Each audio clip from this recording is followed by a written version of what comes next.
Everybody in here is so lucky because we are back at another question, and this is another integration question with a different thing from or to the one which we have done. So beautiful, right? Yeah. Now let's talk about this one. I want to build you up in integration until you are legends. I know you can be, which you probably are already.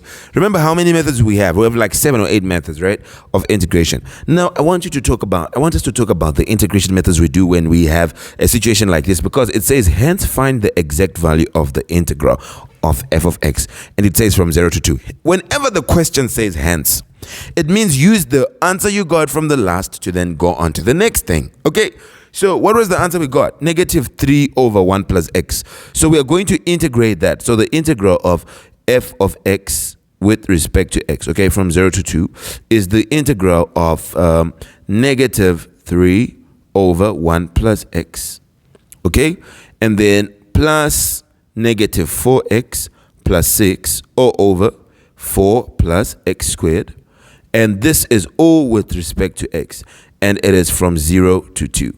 So now obviously what we're going to do, since these are separate fractions, we separated stuff, so it's just going to be equal to, we can put this negative outside. First you can just say integral, it's the integral from 0 to 3 of negative 3 over 1 plus x plus the integral of negative 4x plus 6 all over 4 plus x squared with respect to x. This is all with respect to x.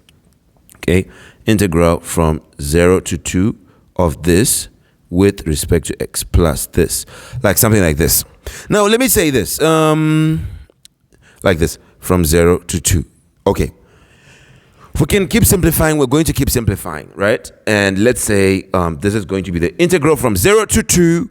You put negative outside, it's 3 over 1 plus x, and you're integrating this with respect to x, plus the integral from 0 to 2 of, say, negative 4x plus 6 all over 4 plus x squared. Now let's say this. Let's talk about how we can simplify the one we are dealing with right now.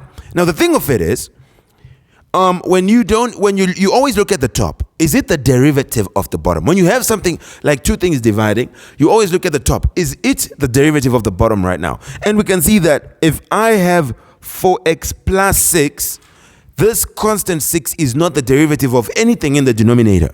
At least if there was something with an x in the denominator, that would then give us a constant. So it's not. So we're going to separate the top as well. So it becomes negative 4x over 4 plus x squared. Remember, we said the top you can separate. We talked about that. If you have x plus 5 all over 7, you can say that it's x over 7 plus 5 over 7. This is perfectly correct. What you cannot say is that 7 over x plus 5 is 7 over x plus 7 over 5. These are fables. This is wrong. You can't do that. So anyway, we can separate the numerator. So we are going to separate, and we're going to say this is plus the integral from 0 to 2 of 6 all over 4 plus x squared, and we are integrating with respect to x. Just like this one, we are also integrating with respect to x. Now we have a lot of work to do. Let's keep going. Let's keep going, brothers. So what are we going to do now? Anyway, let's talk about this. I want you to master now these types of fractions. So when I have integral and it's a fraction, what are the methods that were made by the math gurus? What methods do I have of integrating a fraction? You have, number one, u sub again. Okay? The methods available are, number one, u sub. Number two, you have integration which gives tan inverse of x. So something which would then give you tan inverse of x. Then the third one you have is going to be the integral which gives ln x. Okay, the integral which gives some form of ln x. Now, if you go to MF19, you are actually going to see them show you just below the by parts formula. They will show you that if you integrate a derivative over a function, right, and you're integrating with respect to x, then you are going to get ln of the denominator, okay, the function itself, okay, because the top is the derivative, the bottom is the function itself. If the top is the derivative of the bottom, exactly the derivative of the bottom, then when you integrate, you are just going to say, this gives me ln of the denominator. So we're already seeing our cases. When do I use u sub? You know, we talked about this when we were talking about two things multiplying. We said you use u sub when you have two things multiplying and you are trying to integrate them. Now, we said that the one that's composite, if you differentiate the inside, it will give you the thing next to it. So we said, like, for example, if you're asked to integrate x squared cos x cubed plus 7, okay, with respect to x. So these two things are multiplying. I have cos of x cubed plus 7. Cos x cubed plus 7 is obviously a composite function because the trig function is cos of x. Now, this is cos of something which is not x. So this is a composite function. Now, if I look at my composite function, look at the inside of your composite function. It's x cubed plus 7. If you differentiate that, the derivative of x cubed will give me some x squared, right? So I could have it as just an x squared, or I could even have it as 3x squared, even if it's not really 3x squared. If it's just an x squared. If I differentiate an x cubed, I get an x squared. If I differentiate a constant, I get nothing. So this is telling me that I can use u sub. The same way if I say you have x squared multiplying x cubed plus 7 to the power of 5 with respect to x. Here I have two functions that are multiplying, and the one next is composite. Now, if I look at the inside of my composite, if I differentiate the thing inside, I do get an x squared, which is the same as thing outside. Now, I'm going to use u sub. And what will be your u? U is always the guy inside.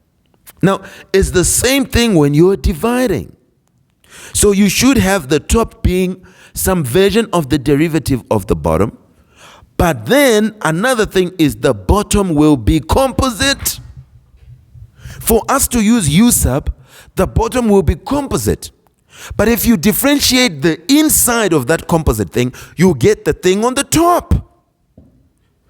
That is going to be a u sub question, and you let u be the denominator, the thing inside the composite. So x cubed plus 7 will be our u in this case, and we are easily going to integrate using u sub. Okay, so when do I use u sub? When the top is the derivative of the bottom, but the bottom should be a composite. So the top is not the derivative of the bottom. I'm lying. The top is the derivative of the inside of the bottom. The inside function. The bottom is a composite function. If I look at the inside of it, I'm going to see that I can differentiate the inside and get something like the top. Now, fine, that's u sub. That is what I use when I'm integrating things that are dividing. Now, when do I integrate to give me tan inverse of x? Now, I'm just going to tell you, if you go to MF19, you're going to see this again. I'll take you there.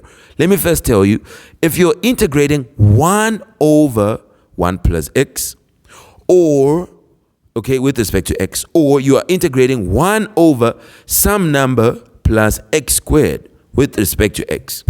Are you seeing these situations? Are you seeing them? Are you seeing them?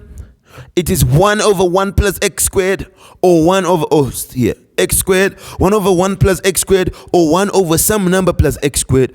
This will give me tan inverse of x. If I integrate this, I'll just get tan inverse of x plus c. That's exactly what I get. How easy is this?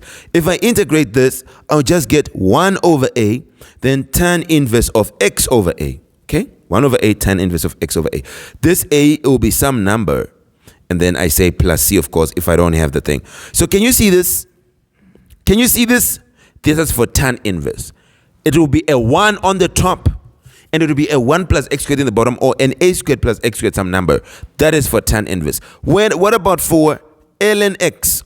That is when you are having two things dividing, and the top is exactly the derivative of the bottom. That is when I'm going to get an ln x. And there are many examples which I can take you on a ride with now. Let's start by an easy one, and I'll show you some things real quick. If you're asked to integrate, for example, we say, sir, please integrate 6x over 3x squared plus 2 with respect to x. Now, look, for u sub, the top was not the derivative of the bottom. No, the top was the derivative of the inside of the bottom. But for ln, the top is the derivative of the bottom itself. The bottom is not a composite function. Whatever it is, we don't care what it is, but the top is exactly the derivative of the bottom. So if I differentiate this 3x squared, I'll get a 6x. If I differentiate this 2, I get nothing. So the top is exactly the derivative of the bottom. Because of that, I am going to say this is just going to give me ln of the bottom. Ln of 3x squared plus 2, and we like to put it in modular signs. Okay, then you say plus your constant of integration c. That is when you see you are integrating a fraction and the top is exactly the derivative of the bottom. But now let me just tell you one more thing that may happen. Is the top may be the derivative of the bottom, but not exactly the derivative of the bottom. When you have a situation like that, then you have to alter the top a bit. Let's say that I'm saying integrate. For example, let me put one more, okay? One more thing. And we're going to continue. We'll talk about the one which we have right now. Let's say I'm integrating. I'm going to say you are integrating, for example, 2x cubed over 5x to the 4 minus 3 with respect to x. Now, if I differentiate the bottom, I'll get an x cubed, but I will get a 20x cubed, right? And this minus 3 will be nothing. So I should have a 20x cubed, but I have a 2x cubed. So the top is the derivative of the bottom, but not exactly. Now, in a situation like that, you have to change it. And what you're going to do is you will change this to be a 20 by who? By multiplying by 10. So I'll say it's going to be the integral of 10 times this 2x cubed to make it a 20x cubed over 5x to the 4 minus 3. But because I've multiplied by 10 inside to make it exactly the derivative, outside I'll go and do the opposite. I'll divide by 10. In other words, I'll multiply by 1 over 10. Now, this will actually be going to be 1 over 10, the integral of 20x cubed all over 5x to the 4 minus 3. I'm integrating with respect to x. And this will now just give me 1 over 10 multiplying. Since the top is now exactly the derivative of the bottom, if you differentiate 5x cubed, 5x 4 minus 3, you get 20x cubed. So now the top, this will just make it 1 over 10, then ln of the bottom of 5x to the 4 minus 3. Although we like to put it in modulus, then you can put plus your constant of integration c. We are going to talk about this. Look at how good this is. This is what we're going to do. So you have seen it. Now put this down, and we're going to start our problem in the next video. Goodbye for now.